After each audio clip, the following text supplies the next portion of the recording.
Bonjour et bienvenue dans ce nouvel épisode du podcast Entreprise et Société. Et aujourd'hui, c'est un épisode très spécial puisque j'ai le plaisir de recevoir Patrick qui a cédé son entreprise, Alban et Thomas qui l'ont repris et moi qui ai voulu la reprendre il y a quelques années.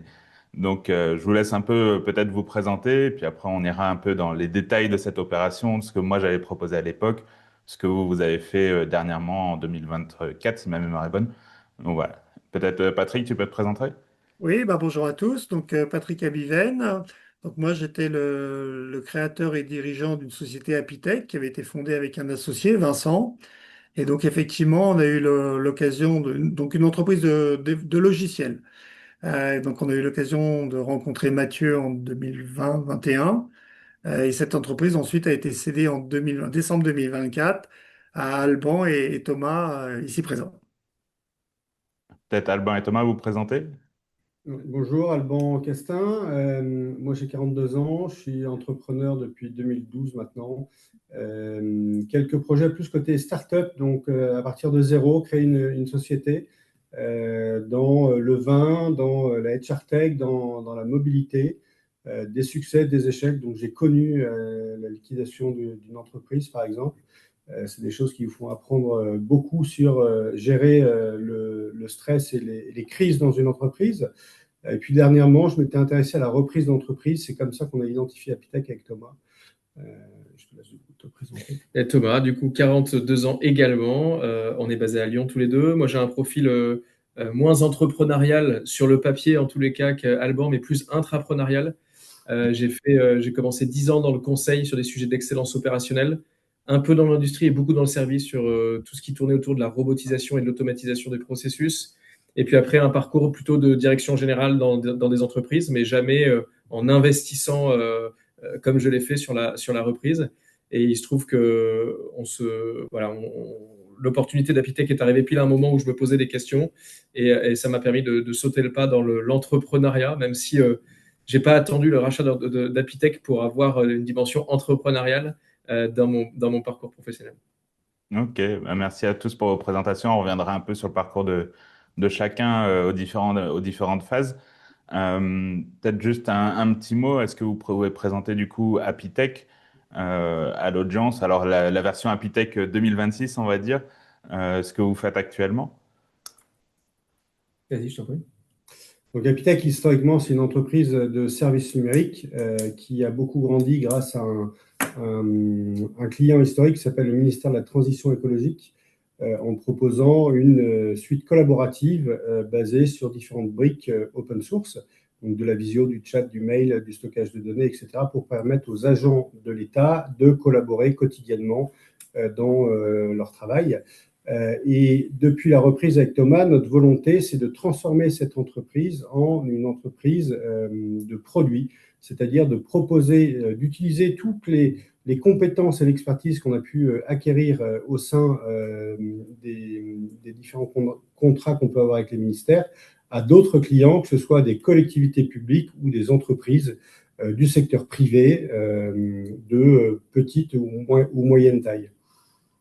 Ouais, l'idée, c'est d'avoir un modèle économique qui vient se compléter, c'est-à-dire que la partie service, elle est historique, elle apporte de l'expertise et on la conserve puisqu'elle apporte beaucoup de valeur dans les ministères aujourd'hui. On vient la compléter avec une dimension produit SaaS et plus ouverte vers le monde des PME.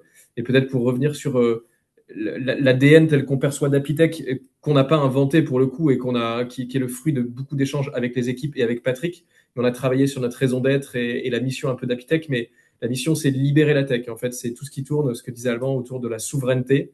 Et la souveraineté, pour nous, c'est retrouver la liberté dans les choix qu'on fait dans les outils numériques et dans les outils de collaboration. On ne fait pas tout, mais on fait de la collaboration. Donc, tout ce qui tourne autour du chat, drive, mail, assistant, voilà, dans la collaboration au sens très premier degré du terme d'une entreprise. On a besoin de mail, de chat, de drive, d'une visio et d'assistant IA maintenant. Et c'est ça qu'on fait aujourd'hui dans une dimension souveraine et open source côté Apitech. Ok, merci pour cette introduction. Est-ce que, Patrick, du coup, tu pourrais nous parler de à quel moment s'est fait la transmission? Est-ce que, de mémoire, 2025, vous m'aviez dit? Décembre 2024. Décembre 2024, ok. Et donc, c'est un processus qui a duré plus ou moins combien de temps entre le moment où bah, vous avez eu des premières discussions jusqu'à la fin? Alors, donc l'entreprise a été créée en 91, hein, donc ça fait longtemps. Et effectivement, avec mon associé Vincent, lorsque Vincent a décidé de prendre sa retraite, on s'est posé la question de l'organisation de la gouvernance, du capital, etc. Et c'est là qu'on a fait un premier tour du marché de la cession totale ou partielle. Bon, c'est là, Mathieu, que nous, on avait échangé ensemble. C'est là aussi dans cette période où on a sollicité certains salariés, voir s'il y avait une opportunité de reprise par les salariés. Mhm. Et puis à l'issue d'une certaine phase de réflexion, bah, moi, il m'a semblé pertinent de continuer. Et donc, je suis reparti pour un cycle. Et effectivement, la question de la session est arrivée. Elle a commencé à se préparer en 2023. Donc, le processus a été assez long, en fait, pour identifier des repreneurs, construire le dossier. Et le processus de cession s'est concrétisé effectivement en décembre 2024 avec Thomas et Alban. Ouais. Si je peux me permettre une petite anecdote, c'est aussi de ma faute parce que ma femme était enceinte à l'époque et le deal devait se clôturer avant l'été. Et en fait, c'était la date où ma femme a accouché Ouais. de notre troisième enfant. Donc, ça a décalé le deal après l'été. De mémoire, le processus a duré de février-mars 2024 à décembre 2024, avec effectivement une petite pause, une petite pause naissance familiale, tout à fait légitime. Et puis on Compréhensible. reviendra aussi sur les sujets tu auras sûrement des questions sur le volet financement aussi, et du coup, Oui. on aura des belles choses à partager. Alors, sur le processus, effectivement, les dates que cite Thomas sont les dates dans lesquelles on a été mis en relation ensemble. Mais nous, il y avait, donc, nous, on a, à Pitech, on avait pris quelqu'un qui nous a accompagnés dans le processus de la préparation et la conduite du processus de session. Et cette personne travaillait déjà depuis 1 an. Donc, Mm. c'est vrai que de mon De ton point de côté, vue, ça a été hein, de mon point de vue, ça a duré 2 ans. Voilà. tout à fait. Ouais, mais c'est une bonne remarque en fait et on reviendra un peu plus en détail après, mais l'idée d'avoir pris quelqu'un pour aider à préparer l'entreprise et la mettre en vente, enfin moi c'est du coup mon métier maintenant et je peux que prôner ça, mais pas plus tard qu'il y a une demi-heure j'étais en appel avec des prospects qui sont décorrélés en fait d'une réalité du marché et donc ça permet d'avoir un point de vue extérieur et d'une personne qui a l'habitude de voir de ce genre de transactions pour aider bah, à guider dans le bon sens on va dire la chose. J'ai regardé mes notes du coup parce que les premiers contacts du coup avec Patrick et Vincent, ça date de fin 2020, début 2021. On avait quand même été jusqu'à faire une première proposition, même s'il n'y avait pas eu de LOI, mais effectivement, c'était un processus quand même qui était bien engagé à l'époque. Il y avait personne entre nous, on était en direct pour le coup, il n'y avait personne pour préparer. Euh, le fait que ça ait un peu capoté à ce moment-là, parce que justement, bah, le rôle de Vincent était en train d'évoluer, il y avait une potentielle reprise par un salarié. Est-ce qu'il y avait aussi peut-être un manque d'anticipation, de préparation à ce moment-là? En fait, bah là, il y avait une divergence entre les deux associés. Le timing de l'un et de l'autre n'était pas exactement le même. Parce que Euh, vous avez 4 ou 5 ans d'écart, je crois. ouais, en fait, c'est peu sur le papier, mais c'est des années qui comptent d'une certaine Oui, façon. oui. Et donc moi, effectivement, l'entreprise, elle était bon, elle était ce qu'elle était, mais j'avais le sentiment qu'on pouvait faire mieux et qu'en accélérant, en gérant les choses de façon différente, on pouvait atteindre un niveau de croissance et de rentabilité différent. Donc, et puis, il y avait autant pendant 30 ans avec l'associé historique Vincent, ça s'était très bien passé. Autant je me voyais difficilement avec quelqu'un que je connaissais pas. euh, et moi, je souhaitais pas racheter ses parts. Donc, on Mhm. était dans un contexte où je me dis, bah non, on va continuer. Et c'est pour ça que bah, on est parti sur 3 années et demie de plus de développement de l'entreprise. Ok. Et à ce moment-là, il y avait aussi a priori un salarié qui était intéressé, mais ça ne s'est pas concrétisé. Oui, Qu'est-ce alors qui... ça c'était un point important pour nous, c'était effectivement la reprise par les salariés. Ça, c'était un souhait tant de Vincent que de moi, qu'on souhaitait voir. Donc effectivement, il y avait un salarié, puis quelques autres qui étaient potentiellement intéressés. Donc on les avait accompagnés dans leur réflexion par des formations, des rencontres avec des professionnels et ci et ça. Mais après réflexion de leur part, bah, ils ont préféré dire non. Mhm. Le salarié qui était le plus investi sur le sujet, il s'est dit, mais en fait, c'est intéressant, la reprise ou la création d'entreprise. Et en fait, il est parti, et il a monté son entreprise. Donc, la notion de reprise par les salariés, je pense qu'il faut la tenter, mais faut voir que ça peut aussi générer des aspirations, Les euh, vocations. différentes, des vocations, exactement. Bon, aujourd'hui, les relations avec lui sont toujours très bonnes, hein. Enfin, je veux dire, on est même en affaires avec lui, mais voilà. Ouais. Mais c'est vrai que ça, c'est un point qui est souvent alors, entre espérer d'un côté, parce que bah, c'est beau que les salariés reprennent l'entreprise dans laquelle ils bossent, et ils possèdent le capital, etc. Et le côté où bah, ça peut faire peur, ça peut pousser certains à se dire bah, qui sera le repreneur? Donc, si j'ai une bonne opportunité d'aller bosser ailleurs, je peux me lancer, ou créer ma propre boîte, ou en reprendre une, effectivement, en se disant que là, peut-être plus verte ailleurs. Et donc ça, c'est toujours un challenge de savoir quand est-ce qu'on annonce aux salariés. Moi, je parle avec des dirigeants et voilà, on prépare leur session. Il est hors de question qu'on en parle avant la date légale, on va dire. Parce que justement, ils ont peur de cette réaction et c'est aussi normal parce que surtout vous aviez combien de salariés à l'époque? Une vingtaine, je crois, hein. Oui, quand on s'est rencontrés, nous, Mathieu, il y avait à peu près 20 personnes, et avec Alban et Thomas, quand on s'est rencontrés, on était 32, 33. Ouais. Ouais. Mais déjà sur 20, 30 personnes, on va dire le risque est dilué, mais c'est vrai que sur des structures qui sont plus petites, entre 5 et 10 personnes, le départ d'une personne clé, ça peut vraiment aussi bah, changer l'équation économique finalement et le prix de cession. Alban et Thomas, du coup, comment est-ce que vous en êtes arrivés à réfléchir à la reprise d'une entreprise? Parce que du coup, il y avait un profil start-up, un profil intrapreneuriat. La reprise d'une entreprise, c'est quand même encore autre chose parce qu'on acquiert un passif. Comment est-ce que l'idée est venue à la reprise d'entreprise ou au lieu de lancer un nouveau projet? Alors moi, ça mûrit dans ma tête depuis, je disais, ouais, 2017, hein, de mémoire. Je l'ai dit tout à l'heure, je suis entrepreneur depuis quelques années maintenant, beaucoup côté start-up. Donc on part de zéro, on doit créer un produit, trouver les financements, trouver une équipe, convaincre des clients, et tous les jours aller au charbon et vraiment d'une manière assez dure. 3 fois de suite, c'est épuisant, c'est éreintant, même si on a toujours envie d'y aller, ça ne s'arrête pas. Et la reprise d'entreprise, j'avais la conviction que, et en lisant en regardant des webinaires, lisant des livres sur le sujet, que beaucoup d'entrepreneurs allaient passer à la retraite. Très peu pensent à la cession de leur entreprise avant le moment où il faut quitter l'entreprise, donc ils ne sont jamais préparés.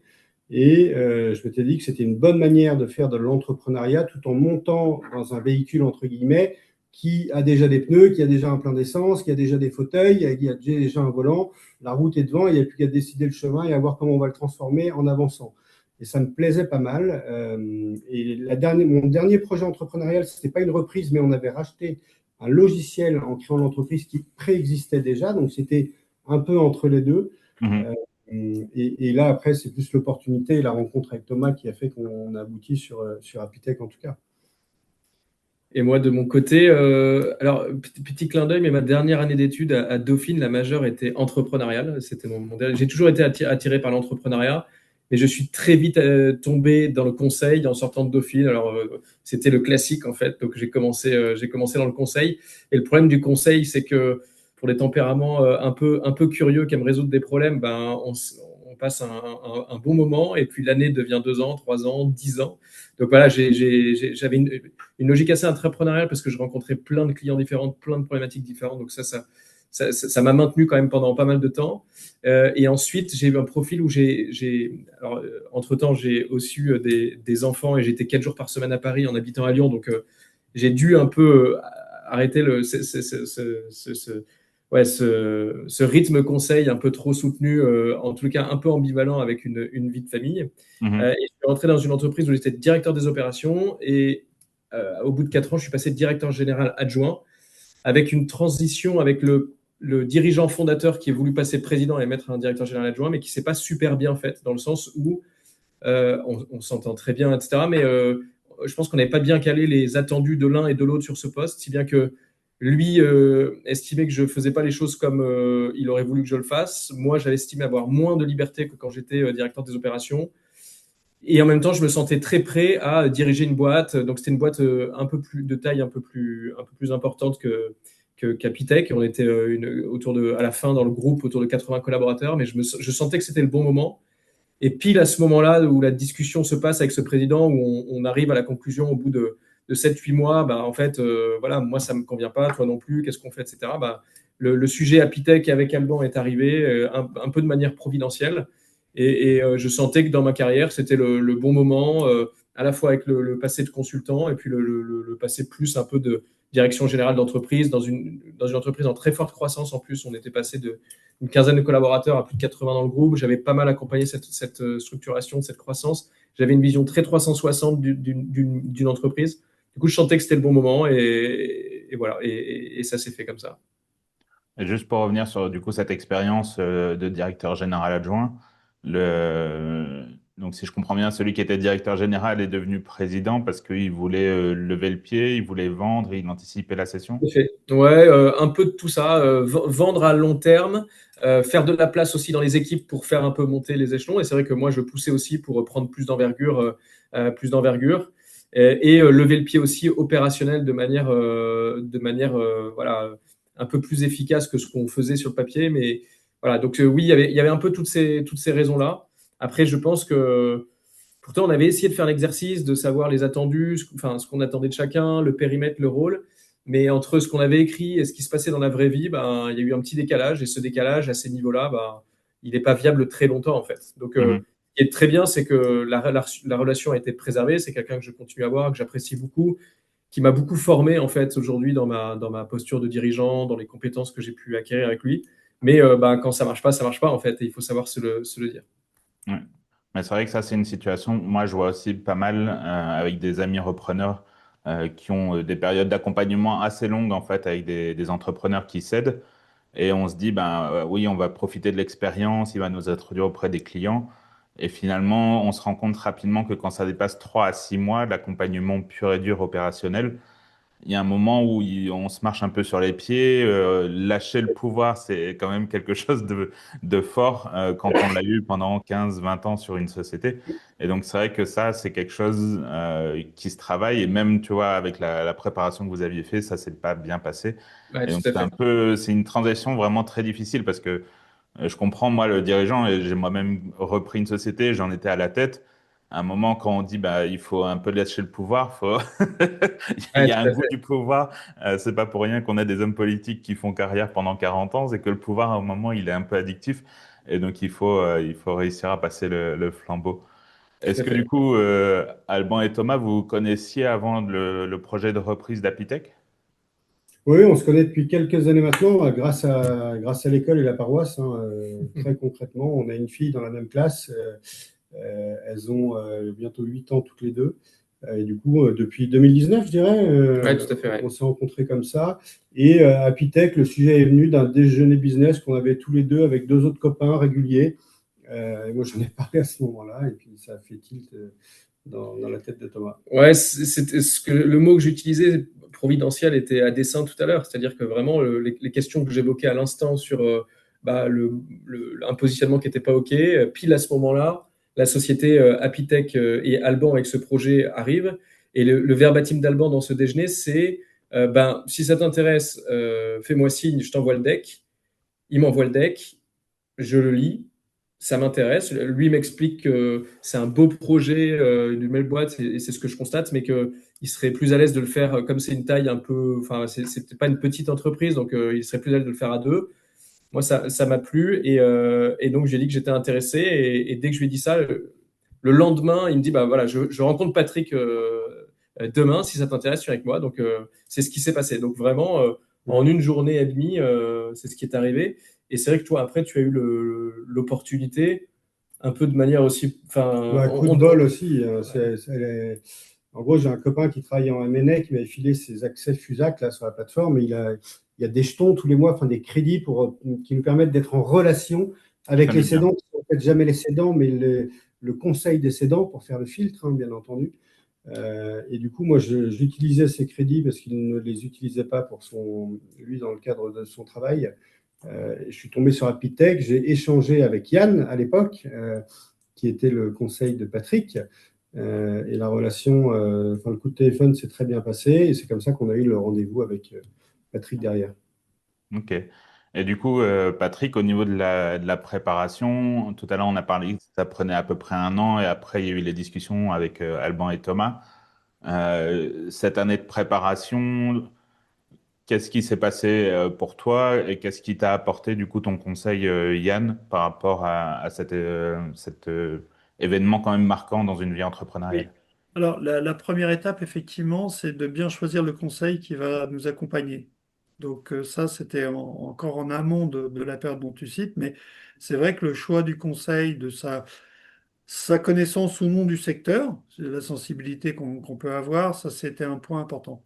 Par rapport à l'année qui s'est écoulée, en fait, il y avait différentes contraintes. Il y avait une première contrainte qui était, Apitech, c'est une entreprise qui travaille sur des secteurs publics avec des marchés publics. Et donc l'intérêt enfin, de la session, elle doit se faire lorsque les marchés, les principaux marchés publics sont entre guillemets renouvelés et sécurisés. Ça sert à rien de mettre en vente une entreprise alors qu'on sait qu'il y a un marché public important qui sera ou pas renouvelé l'année suivante. Les Mm. potentiels repreneurs, ils vont dire, mais non, c'est pas le moment. Donc il y avait ce timing-là qui est un timing business dans lequel qu'il fallait bien respecter pour donner de la visibilité à l'entreprise. Ensuite, le travail du conseil, ça a été de voir, comme il dit, les suspects usuels, enfin les entreprises qu'on avait, lui comme moi, potentiellement identifiées. Et donc, c'est vrai que donc là, sur la base de l'anonymat, enfin, bon, ce que toi tu pratiques, Mathieu, dans ton métier, et là, de façon assez surprenante pour moi, en fait, il n'y a pas eu beaucoup de retours. Les gens disaient, ouais, c'est intéressant. Alors que on était sur le logiciel libre, la souveraineté, enfin, tous les thèmes qui, 2 ans après, font la une de la presse. À cette époque-là, c'était pas, non, c'était pas, ça faisait pas rêver. C'est Et donc, visionnaire, Patrick. ouais, bah, on avait positionné l'entreprise sur un secteur, enfin, sur un segment de marché qu'on pensait C'est vrai. porteur, mais c'était pas perçu comme ça par les potentiels acquéreurs. Et ensuite, effectivement, Yann est passé dans une deuxième phase où il a plus ouvert le dossier via ce que citait Alban, la plateforme Fusac. Voilà.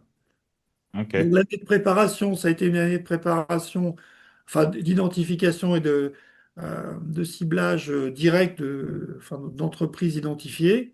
Et ensuite l'ouverture, lorsque enfin, le marché public important a été sécurisé, où là, on a pu vraiment aller se présenter. Mm. Mais c'est vrai que le sens du timing peut faire beaucoup. Je le vois dans des dossiers où les gens ont attendu trop longtemps et ils dépendent d'une loi.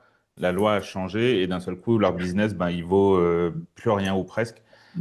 Juste parce que ben, au lieu d'avoir trois concurrents, ils en ont 150 parce qu'une loi est tombée. Et donc, parfois, savoir vendre avant les problématiques ou après un renouvellement important, c'est vraiment hyper important pour justement profiter de la valeur maximum de l'entreprise. Parce que si effectivement il y a 30% du chiffre d'affaires qui est potentiellement en train de partir parce que le marché ne sera pas renouvelé, d'office, la valorisation va changer.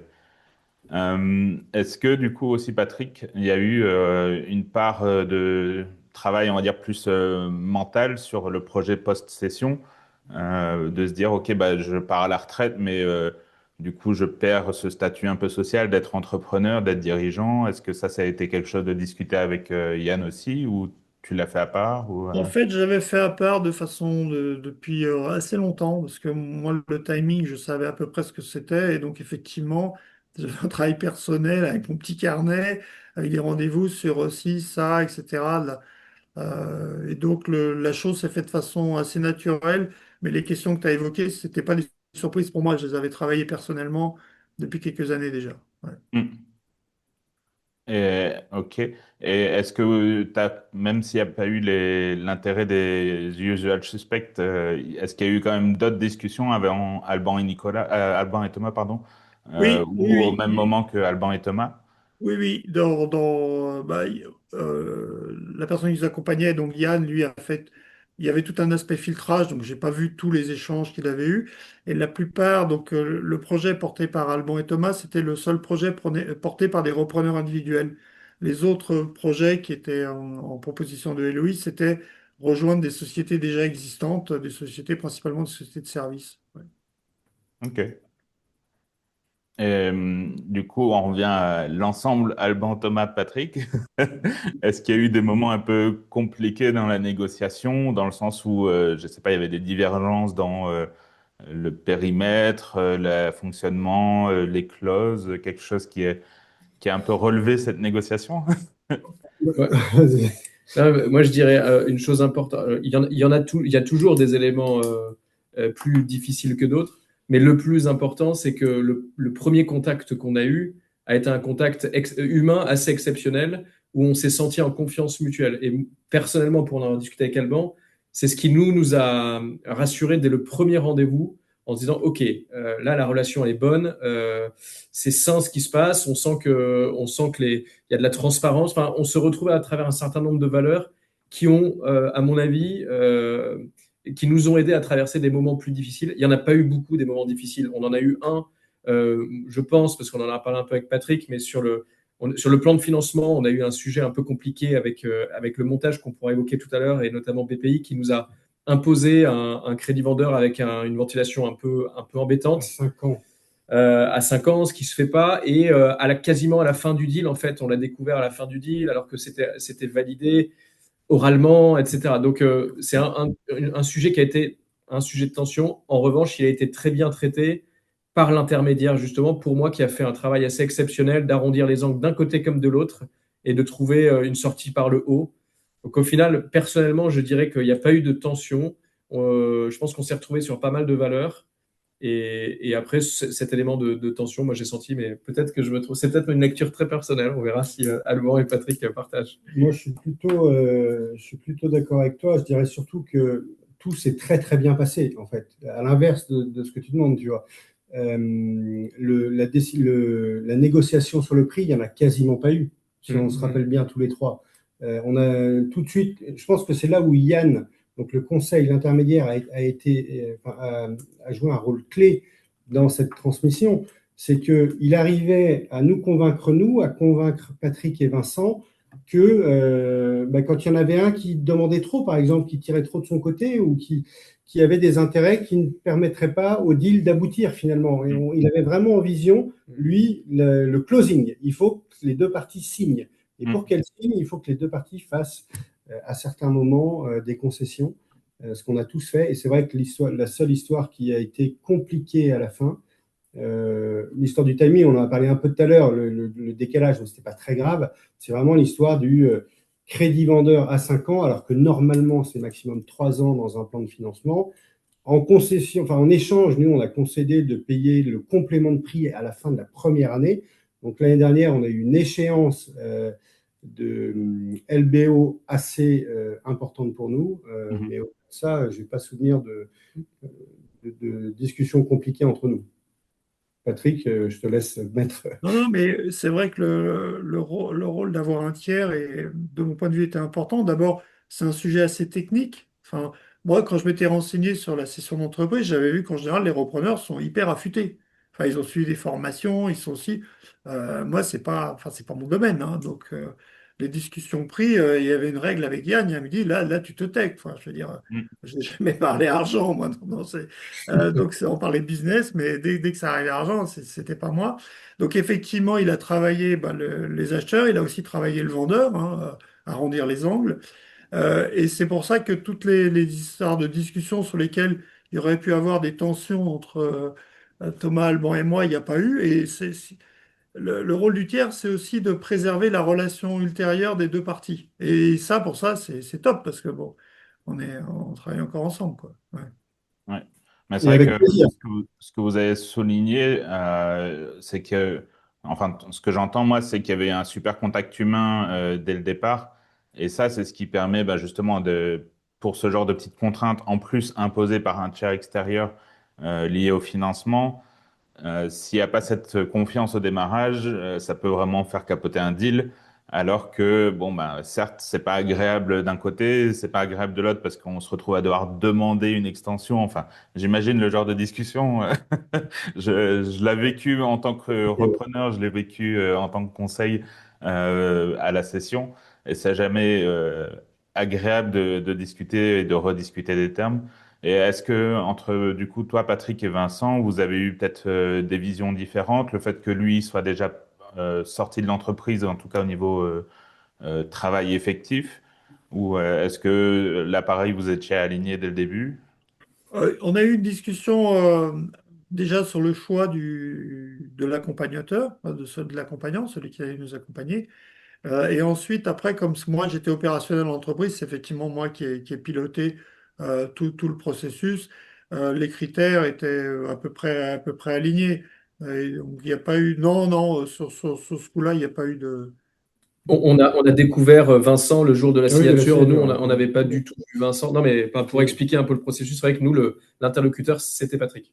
Mm. Ok, ok, ok.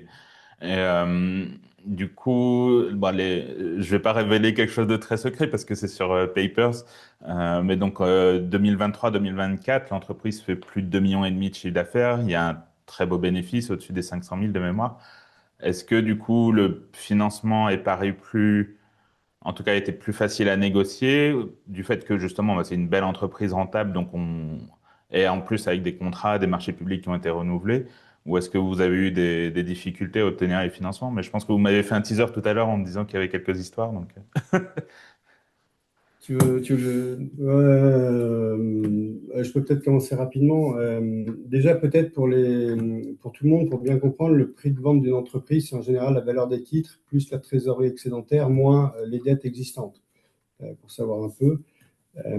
Et donc, nous, on s'est attaqué à une entreprise beaucoup plus grosse que ce qu'on aurait pu racheter avec notre patrimoine à tous les deux, en fait. Thomas et moi, on a mis chacun 50 000 euros de cash et c'était vraiment, on a gratté les tiroirs partout chez nous, des deux côtés. Donc, on a mis 100 000 euros à deux pour racheter Apitech. Et au début, ça passait. On a réussi à avoir une offre d'une première banque, la Caisse d'épargne, avec 100 000 euros d'apport pour acheter Apitech au prix auquel Patrick et Vincent voulaient vendre. Et puis pendant l'été, Thomas m'appelle et il me dit j'ai eu la BPI. Et là, je te laisse raconter. Et donc là, on est alors j'ai plus la date exacte, mais c'était juste avant le week-end du 14 juillet, donc la grosse pause estivale des banques du 14 juillet au 1er septembre. Donc elle m'appelle genre 2 jours avant en me disant, bah voilà, Le sens du timing, comme on appelle. voilà, tout est bloqué parce que votre pourcentage d'apport est trop faible dans le deal. Sachant que pour répondre un peu à ta question, sur le papier, tous les banquiers nous ont dit que cette entreprise pourrait se racheter avec zéro en fait. Patrick l'avait très bien géré. Il y avait une grosse trésorerie. On a racheté avec beaucoup de trésorerie, donc on a pris aussi de la trésor pour financer le deal. Et donc on se retrouve le week-end du 14 juillet avec ça. Et du coup, bah là, on a plusieurs options. Option 1, on baisse les bras. Option 2, on baisse pas les bras. Et comme on est pugnace, on s'est dit non, on veut pas baisser les bras. Et ça nous a permis de faire quelque chose, une logique entrepreneuriale qu'on avait toujours voulu avec Alban, c'est de s'entourer pour se faire challenger. Et donc, dès la reprise, en fait, même pendant ce processus de reprise, avant même de signer le deal, on avait constitué autour de nous ce qui est devenu notre board, que Patrick a rejoint aussi à la signature, mais c'est un écosystème de personnes autour de nous qui ont des compétences pour nous aider. Et donc là, on est tombé sur des personnes de bons conseils qui nous ont dit, bah voilà, qu'à cela ne tienne, il faut être imaginatif dans le plan de financement. Et du coup, on a fait un système les personnes de ce board ont investi en capital et on a mobilisé autour de nous des obligations convertibles avec un rapport assez intéressant autour de 10% annuel cumulé sur 7 ans et la possibilité de convertir en actions avec une valorisation très intéressante aussi pour eux. Et coup de chance, 14 juillet, 1er septembre, c'est la période des vacances. Et du coup, on est partis en vacances tous les deux et on est revenu de mémoire avec 400 000 euros d'obligations convertibles au 1er septembre. Et donc, on a appelé la BPI, on a appelé les banques en disant, OK, on repart tout à zéro sur le plan de financement. C'est plus 100, c'est... voilà, donc en fait, ça s'est fait après, ça s'est déroulé assez rapidement. C'était bénéfique pour nous parce que, ça nous a permis de démontrer aux banques et à l'écosystème de financement que on était des entrepreneurs face à une problématique, on était capable d'aller trouver des solutions. 2, ça nous a aussi conforté dans notre choix de reprise d'Apitech parce que les gens ont fait confiance, évidemment, un peu aux entrepreneurs qu'on est, mais aussi aux projets qu'on portait et à Apitech.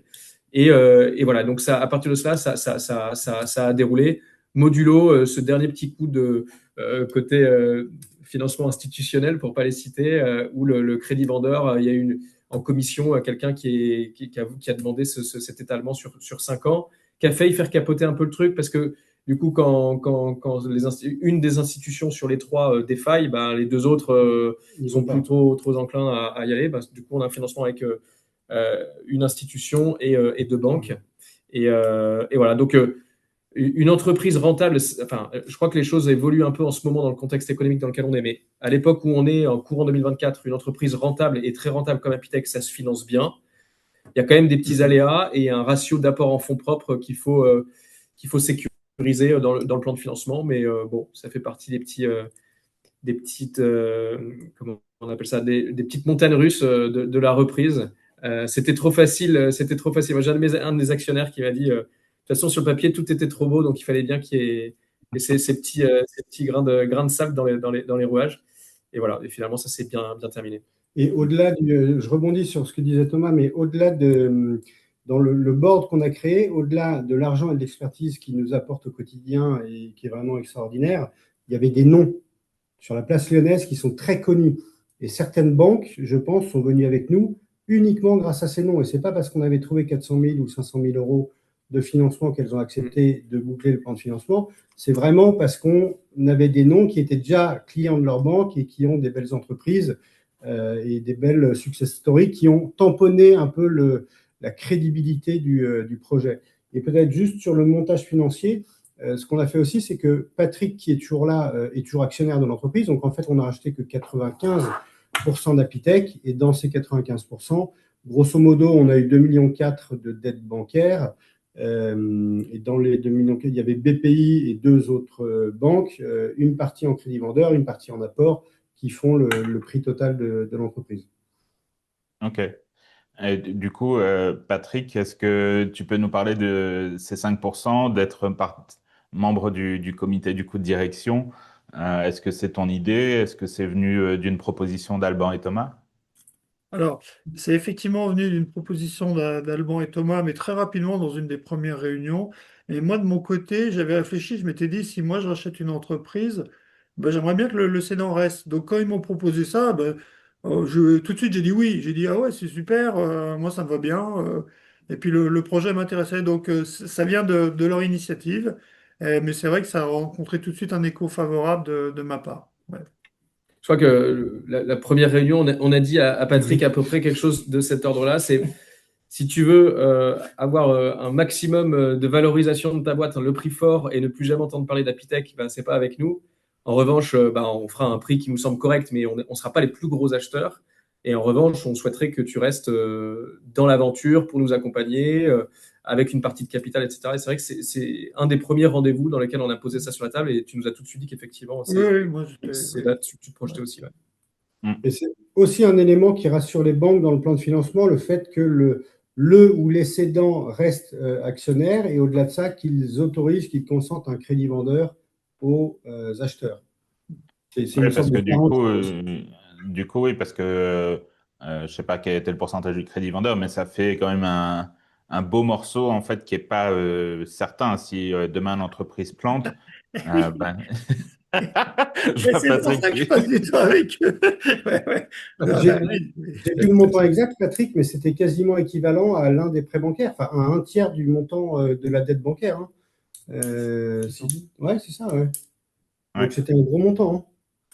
Mais donc oui, on parle de plusieurs centaines de milliers d'euros qui sont Ah, finalement plus de 300 000 euros. pas certains, puisque si demain l'entreprise, pour une raison X, Y, Z, déraille, ça c'est quelque chose qui peut ben, ne pas être payé.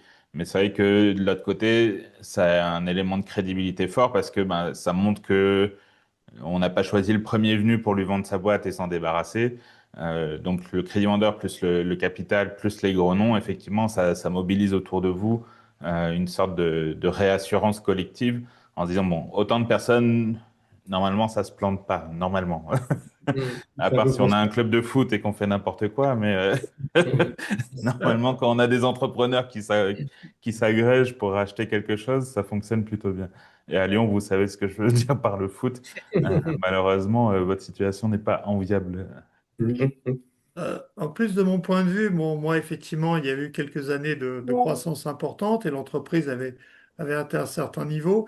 Mais le niveau suivant, il fallait mobiliser des compétences différentes. Arriver à 30, c'est une chose, arriver à 50 ou à 5 millions d'euros de chiffre d'affaires, c'est d'autres compétences que moi, j'avais pas vraiment. Et Mm. donc, la rencontre avec Alban et Thomas, c'est vrai que de mon point de vue, ils apportaient ces compétences-là. Donc, d'un point de vue croissance de l'entreprise, ils ont plus de leviers de compétences et d'expérience sur des sujets sur lesquels on s'aventurait, qui n'étaient plus mon domaine de jeu à moi, en fait. Donc, moi, je voyais ça. Donc, mes 5%, je pense que j'ai fait un bon placement, en fait. On se le souhaite tous. Mais enfin, moi, c'est un de mes mentors qui expliquait qu'à chaque fois qu'il rachète une entreprise, le dirigeant garde 20% et quand il revend ces 20%, ils valent plus cher que les 80% qu'il a lâché avant, en fait. Parce que justement, bah, les entreprises font des croissances. Mais c'est vrai que c'est quelque chose de pas forcément compréhensible parfois à des plus petits niveaux parce que bah, il n'y a pas forcément toute cette connaissance des aspects vraiment purement financiers, capitalistiques, on va dire. On avait parlé tout à l'heure rapidement des clauses d'earn-out, donc de complément de prix. Est-ce que vous pouvez dire dans les grandes lignes, en fait, sur quoi vous avez basé ces conditions-là? Ou si Euh, c'est pas possible, je Alors, c'est sais. pas du tout impossible, il faut juste qu'on se remette ouais, qu'on se dedans. rappelle. Mais pour moi, il y avait Et- une logique de croissance et de rentabilité cumulée pour avoir ouais, quelque chose qui soit lié, enfin, lié aux deux. Euh, c'est intéressant pour les deux parties. Je sais plus, Patrick, si toi tu te rappelles. J'avoue que c'est toi qui avais fait une formule. Ouais, on avait fait une formule, enfin, parce qu'au démarrage, je pense que le conseil et Patrick proposaient une formule basée sur la croissance du chiffre d'affaires. Ouais. Et moi, je voulais, enfin, j'étais assez OK sur cette logique-là, mais je voulais la corréler à un niveau de rentabilité. Donc, pour moi, on avait trouvé un équilibre entre de la croissance et de la rentabilité, en fait.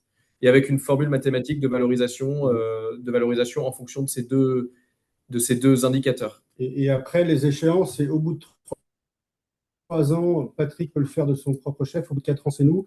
Au bout de 5 ans, Ah, c'est les deux. attends, tu parles d'autre chose là, Alban. Là, tu parles des 5%. Euh, Oui. oui, mais pas le complément de prix. On parle du crédit, les échanges de sortie, c'est sur le crédit Le d'immeuble. complément de prix, Il a c'est été hyper payé, il était... pour le BE divisé en. Enfin, ouais, comme on a racheté au milieu de l'année, on te remboursait une partie de l'EBE Ah oui, oui. qui était Oui, déjà. c'est ça, c'est ça. Mm, C'était assez simple en fait. Il n'y avait pas il y avait pas d'ambiguïté en Bon, fait. mm. Oui, non, ce qu'on évoquait, c'était plutôt la partie l'earn-out, valorisation du ouais. capital restant, des 5% restants, Oui, effectivement. voilà, c'est ça. Le Et complément de pas- prix était très classique. Ouais. Ok. Mais c'est vrai que là, je fais une petite aparté pour les gens qui nous écoutent et qui sont pas dans le domaine de l'informatique avec des contrats longs et des marchés publics. Indexer une clause de complément de prix sur le chiffre d'affaires ou la rentabilité, c'est pas toujours la bonne idée parce que c'est des indicateurs relativement manipulables par le repreneur. Et donc ici, on est quand même sur une structure différente parce que c'est des abonnements longs, des marchés publics, et donc la possibilité de truquer ces éléments-là est plus faible. Ça, c'est de la petite aparté conseil.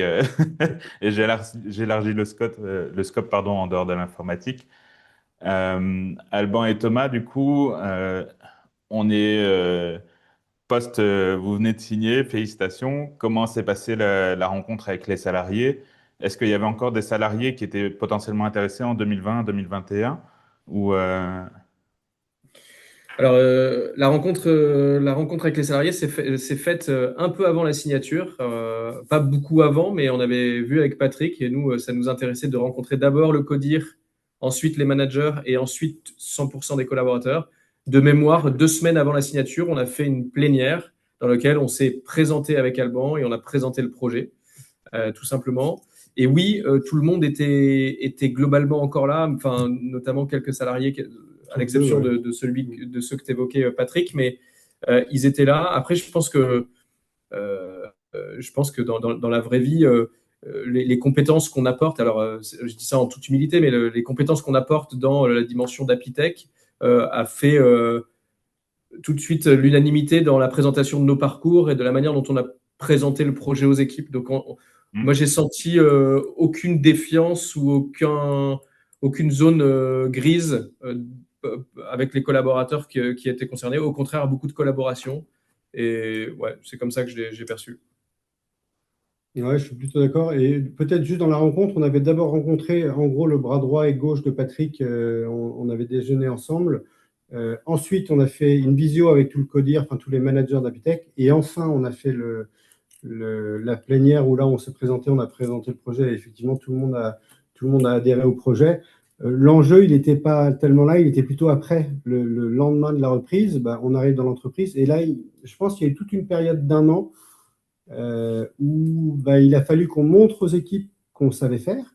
Il a fallu qu'on fasse confiance aux équipes, qu'on les rencontre, on a fait des rendez-vous individuels avec chacune des personnes bah, pour les écouter, comprendre tout ce qui allait bien, tout ce qui allait pas. Et ça nous a pris pas mal de temps pendant la fameuse période des 100 jours. Mais c'est vrai que je pense qu'il y a eu là, on est sur un rythme où on se connaît bien des deux côtés, on sait comment ça marche. Il y a 6 mois, ce n'était pas encore le cas. Ouais, je pense qu'on sous-estime toujours le temps que ça prend de faire confiance, de se connaître et de se faire confiance dans une relation de travail. Nous, on a des profils un peu fonceurs, etc. Mais c'est vrai qu'on se rend compte que ça a bien mis un an pour établir des liens de confiance, etc. Parce que bah, ça prend du temps, en fait. Et puis que, on l'a pas dit, hein, mais Apitech, il y a les gens restent chez Apitech, en fait. On a, je sais plus, mais un pourcentage, je dirais plus de 80% des gens qui sont passés par l'alternance, qui sont encore là. Notre codir, ils ont 20-25 ans d'expérience chez Apitech, donc ils se connaissent très bien. Donc on arrive aussi dans un environnement où les gens se connaissent depuis longtemps. Et ben nous, on peut pas débarquer en décrétant que c'est cool de travailler avec nous. Donc ça prend un peu de temps. Et après, pour rebondir sur le sujet des 100 jours, c'est une période qu'on avait beaucoup préparée en amont. C'est-à-dire que 2-3 mois avant la reprise, la signature, dès on a préparé ces 100 jours et on est arrivé en déroulant une feuille de route évidemment qui s'est adapté, mais qui était très préparé en fait. Et je pense que ça a pas mal rassuré les équipes de se dire que parce qu'il y a toujours eu cette zone de flou hein, entre bah, Patrick est encore un peu là, nous il y a des nouveaux repreneurs, etc. Mais nous on avait structuré le truc, on a fait des one-to-one, des points avec les équipes, on avait les points calés avec les clients, enfin les process, enfin on avait tout organisé en fait. Donc on s'est un peu rassuré aussi. Et dernier petit point, peut-être dans la légitimité, tu as dû le voir, Mathieu, Apitech, c'est une boîte d'ingénieurs. Avec Thomas et Stéphanie, hein, on est les 3 seuls non-ingénieurs de l'entreprise. C'est que des ingénieurs. Donc tout à l'heure, quand je parlais de légitimité d'une période d'un an, je pense que c'était aussi lié au fait que bah, nous, on n'est pas des développeurs, on ne sait pas coder. Moi, tu me donnes une page de code demain.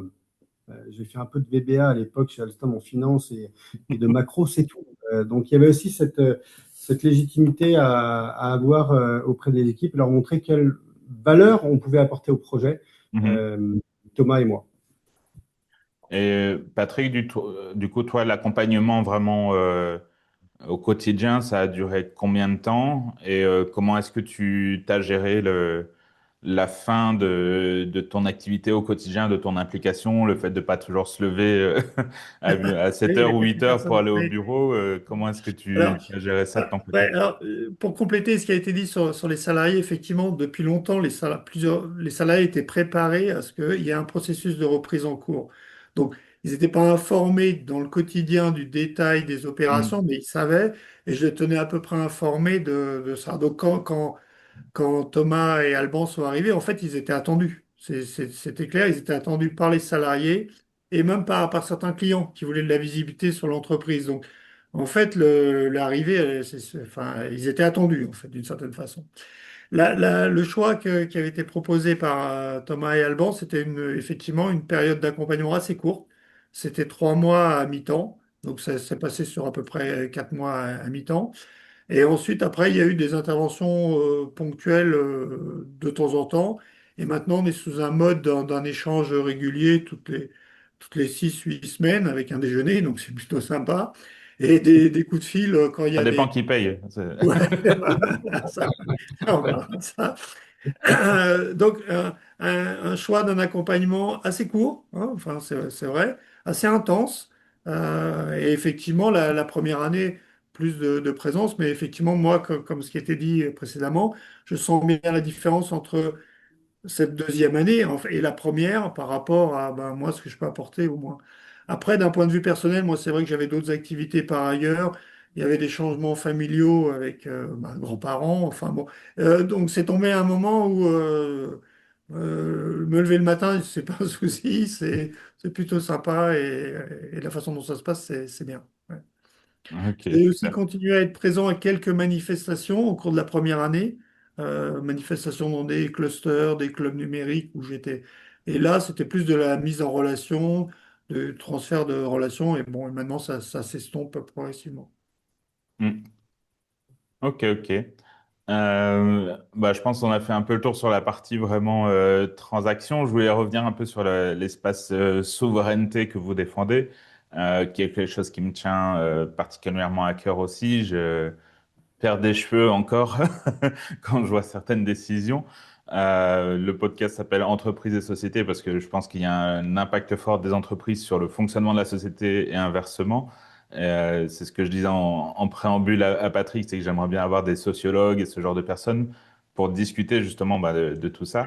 Et je pense que l'aspect souveraineté, on en a souvent entendu parler d'un point de vue industriel quand on parle de nucléaire, etc. Mais l'informatique, c'est partout, tout le temps. Et comment est-ce que on fait face à Microsoft qui est infiltré partout, qui a tous les outils? Comment est-ce qu'on décroche des marchés? Qu'est-ce que ça, quel est l'impact? Comment est-ce que vous arrivez à vous différencier, à vendre ça finalement? Ouais, c'est une question difficile. C'est toute la raison d'être d'Apitech. Moi, ce que je peux dire, c'est que depuis la reprise, les choses ont beaucoup évolué. Et je vais donner un exemple. À 4 mois après la reprise, donc quand on a racheté Apitech, il y a eu des élections aux États-Unis et du coup, tout le monde a parlé de ce qui se passait. Et depuis, c'est vrai que le sujet de la souveraineté devient un vrai sujet de où sont mes données, quels risques je prends, etc. Donc, c'est vrai que le mot est sur toutes les lèvres. Et d'ailleurs, je pense qu'on pourrait regarder 90% des salons professionnels aujourd'hui sont sur des thèmes, dans le numérique en tous les cas, sur lesquels on est, sont sur des sujets de souveraineté. C'est de la souveraineté par-ci, par-là, il y en a par toutes les sauces. Donc, c'est bien et en même temps, c'est risqué parce que ça devient un peu le mot valise. Un truc intéressant, l'exemple que je voulais donner, c'est qu'à 4 mois de la reprise, j'ai discuté avec un fonds d'investissement lyonnais, Ciparex, pour ne pas le nommer, avec l'operating team, pour leur expliquer un petit peu ce qu'on faisait. Ils ont trouvé ça intéressant, mais ils m'ont dit, moi, mes dirigeants, ils ont envie que ça marche et que ça soit fonctionnel. Le prix, c'est intéressant, mais voilà, et la souveraineté, c'est pas un argument en fait. Et c'est vrai que j'ai eu une discussion avec eux il y a moins de 2 mois et le discours a changé aujourd'hui. La souveraineté devient un sujet. C'est pas encore un argument qui déclenche systématiquement un changement de mindset.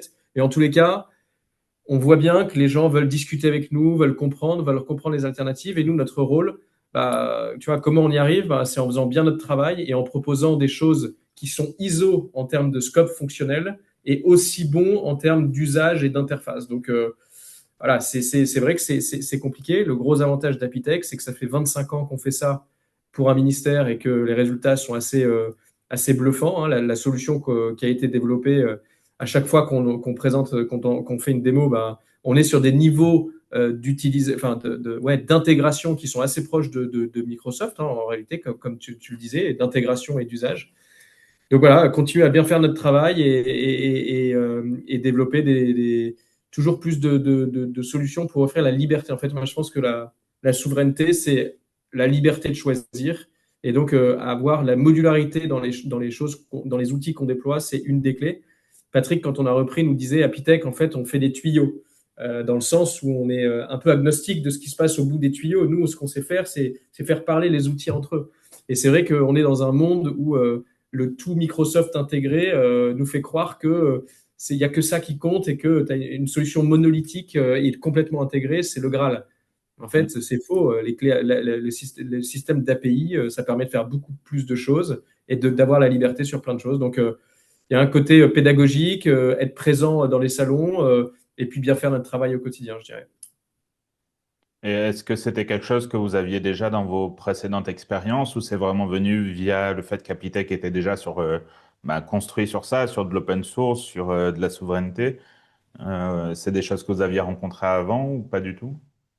Moi, pas spécifiquement, mais je sais que c'est ce qui moi, c'est ce qui m'a séduit dans le projet. Ce sujet de la souveraineté qui est un vrai sujet. Et moi, j'étais pas du tout sur ces sujets auparavant, donc dans les boîtes de conseil ou dans une boîte de formation professionnelle. Donc, j'avais pas de track record là-dessus, mais c'est clairement quelque chose qui a été un déclencheur dans l'envie d'aller plus loin dans le projet Apitech. Ouais, alors moi là-dessus, j'ai pas dans mes précédentes expériences, j'avais pas non plus d'expertise là-dessus ou je ne sais quoi. En revanche, personnellement, ça m'agace depuis pas mal d'années que les Américains aient un monopole sur ces sujets-là. Et tu parlais tout à l'heure de difficultés par rapport à la souveraineté. Pour moi, la plus grande difficulté, c'est la dépendance aux États-Unis aujourd'hui.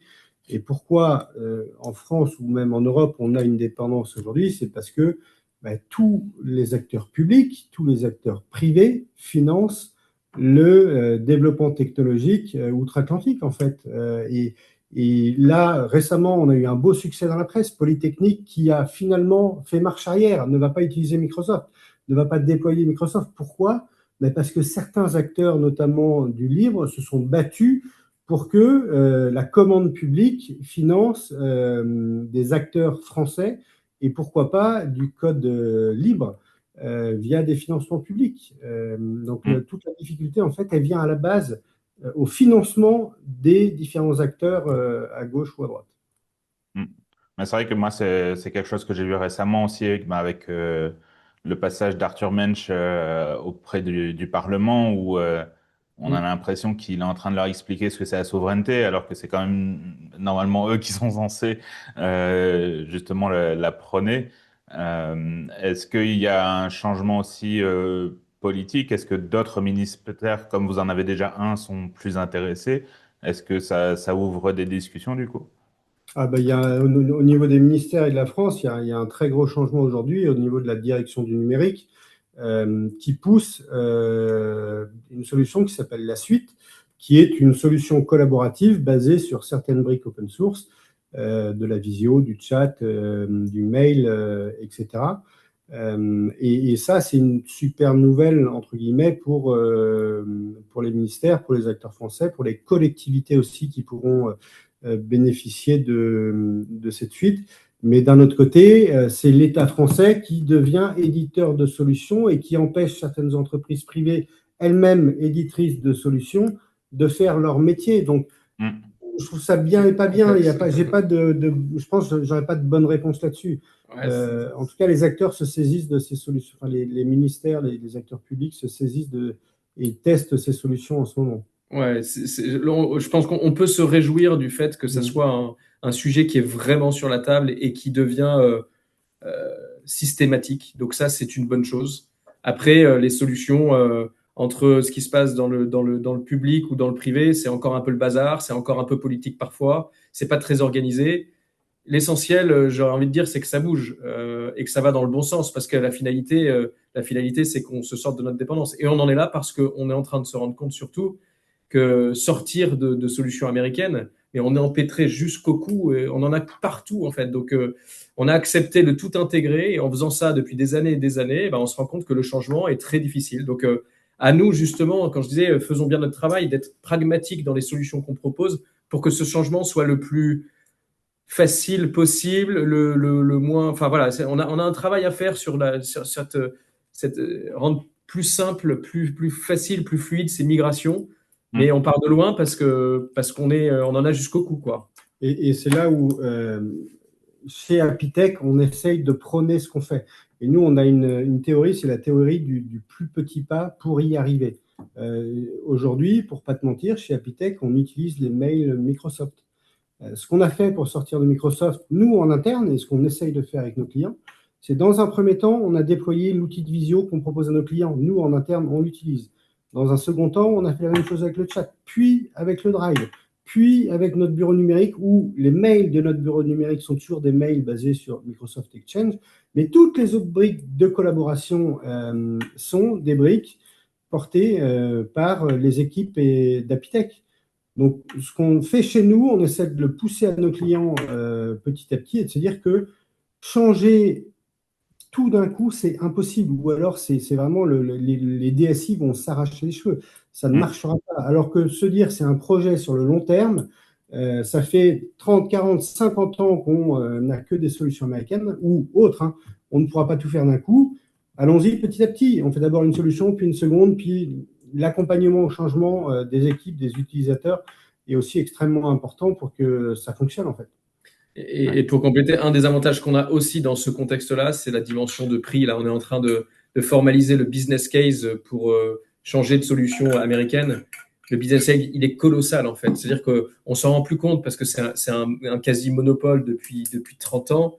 Mais les prix et l'évolution tarifaire de ces solutions US, elles sont démesurées depuis des années et des années. Et la proposition de valeur et le business case qu'on peut proposer dans ce contexte, va commencer à devenir un élément qui sera de plus en plus déterminant parce que le contexte économique, il est ce qu'il est partout en France, dans plein de secteurs, et que pour certaines personnes, pour certaines entreprises, ça compte quand même. Et juste pour te dire, hein, sur le prix, nous, on vient de le faire chez Apitech. Passer chez Apitech de Microsoft Teams, où on utilisait tout, à juste les emails Exchange de Microsoft, et utiliser nos solutions libres, on est passé d'une facture de 18 000 € un peu plus annuelle, aujourd'hui à une facture de 4 000 € chez Microsoft, et nos solutions à nous ne coûtent pas grand-chose parce que c'est nous qui les faisons. Donc, on a économisé énormément d'argent en changeant d'outils. C'est quand même hyper important. En annuel récurrent, sur une entreprise de taille 35 personnes, 35 personnes, pas beaucoup. Ouais, donc, Ouais. voilà. Et Patrick, comment ça t'était venu, du coup, toi, le côté souveraineté avec Vincent? Est-ce que c'était des arguments forts aussi au moment où vous avez créé Apitech, ou vous avez vu une opportunité, et puis un peu comme Alban et Thomas, vous êtes, entre guillemets, tombés dedans? Comment c'est venu, en fait, cette histoire-là? Alors, au moment de la création d'Apitech, donc on revient dans les années 90, hein, pas d'internet, très peu de mails, enfin tu vois, enfin. Ouais, mais il y Et avait donc déjà nous, Microsoft. ouais, nous on était plutôt on faisait du développement de logiciels spécifiques et beaucoup dans les environnements Microsoft. Et au fur et à mesure du développement des logiciels libres, c'est vrai qu'au sein de l'entreprise, il y a eu des personnes qui ont été des précurseurs, qui ont identifié des opportunités et beaucoup autour de la messagerie. Et donc, c'est vrai qu'on a accompagné nos clients et progressivement, la part Microsoft et la part libre, bah, c'est équilibré, puis c'est complètement inversé. Donc, c'était pas une décision lors de la création de l'entreprise, mais c'est devenu quelque chose d'important. Le Mhm. sujet souveraineté, c'était pas tout à fait formulé comme ça à l'époque, mais le sujet prix était déjà là. C'est-à-dire que le logiciel libre, bah, tu baisses tes prix par 10 hein, dans certains cas. Enfin, Mhm. c'est l'ordre de grandeur.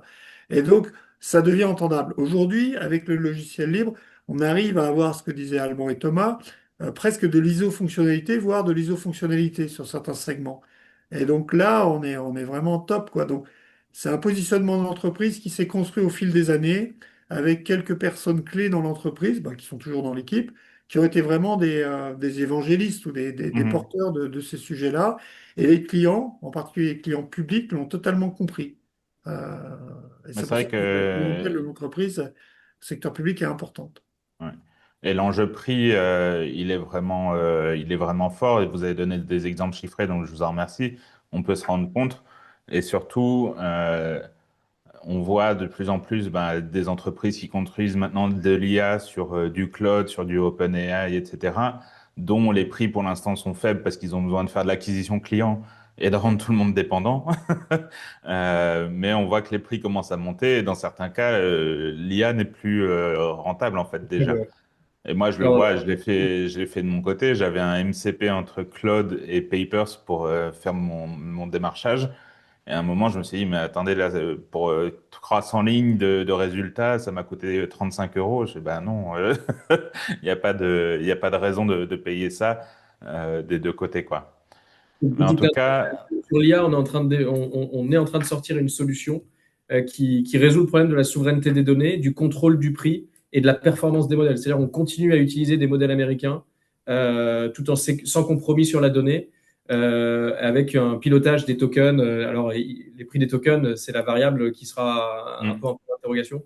Mais pour te dire que, pour faire le lien avec la souveraineté, on est sur ce sujet-là en ce moment. On est en train de lancer une offre là-dessus, un assistant qui est agnostique des LLM, mais qui te permet de conserver, de faire en sorte que ta donnée ne parte pas sur les serveurs des LLM concernés, grâce à voilà, on pourra en reparler, mais et le lien, c'est parce que du coup notre cœur de sujet, c'est la souveraineté, et la souveraineté, elle passe souvent par de l'infra, et on a une très forte expertise dessus, donc on est sur ces sujets, et l'IA, c'est en plein dedans en ce moment, effectivement, je suis d'accord avec toi. ouais. Eh ben, écoutez, c'était en tout cas passionnant. Je sais pas ce que je peux vous souhaiter à chacun pour la suite. Patrick, une belle retraite. Oui, oui, oui, Revendre tes oui. 5% avec une belle plus-value. Ah, Là, on voilà. a encore un Hein. peu besoin de lui, hein. J'ai oublié de le dire tout à l'heure, mais moi, je trouve qu'on a une relation tous les trois qui est formidable. Et c'est vrai que dès qu'on a le moindre problème, je n'hésite pas, ou Thomas n'hésite pas à appeler Patrick. Et Patrick nous a jamais dit pour l'instant, oh, lâchez-moi les basques, j'en ai marre. Pour l'instant, il décroche toujours. Donc, c'est bon signe. Ok, bah écoutez, merci à tous et puis à toutes les personnes qui sont arrivées jusqu'ici. Je vous mets un autre épisode de podcast qui est tout aussi enrichissant avec Antoine Gourdon qui lui a redressé des entreprises, qui explique comment il l'a fait pour une entreprise qui faisait autant 30 millions de chiffre d'affaires qu'une autre qui faisait 2 millions. Et il y a vraiment des choses frappantes et intéressantes à regarder. Merci à tous et à la prochaine.